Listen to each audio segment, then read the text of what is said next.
বন্ধুদের সাথে ঘুরতে যাওয়ার সময় এভাবে ইংরেজি বলুন, তারা আপনাকে আলাদা গুরুত্ব দেবে। ঘুরতে যাওয়াকে ইংরেজিতে গো আউট বলে। আমরা সময় পেলে বন্ধুরা মিলে ঘুরতে যাই, এটাকে ইংরেজিতে বলে we go out together when we have free time.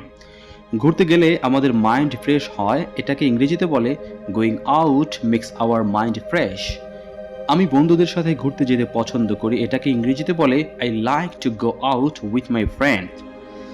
আমাদের ফ্রি সময় থাকলে আমরা ঘুরতে যাই, এটাকে ইংরেজিতে বলে we go out when we have free time. বন্ধুদের সাথে থাকলে আমি খুব আনন্দ অনুভব করি, এটাকে ইংরেজিতে বলে I feel happy when I am with my friend. আমরা একসাথে কথা বলি, হাসি আর আনন্দ করি, এটাকে ইংরেজিতে বলে we talk, love and enjoy together. কখনো কখনো আমরা খাবার খাই আর ছবি তুলি, এটাকে ইংরেজিতে বলে sometimes we eat food and take photos. বন্ধুদের সাথে থাকলে আমি আমার স্ট্রেস ভুলে যাই, এটাকে ইংরেজিতে বলে I forget my stress when I am with friends.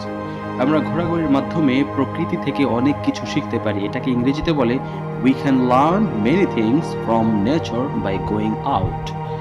এমন আরও সুন্দর সুন্দর ভিডিও পেতে আমাদের পেজকে ফলো করুন।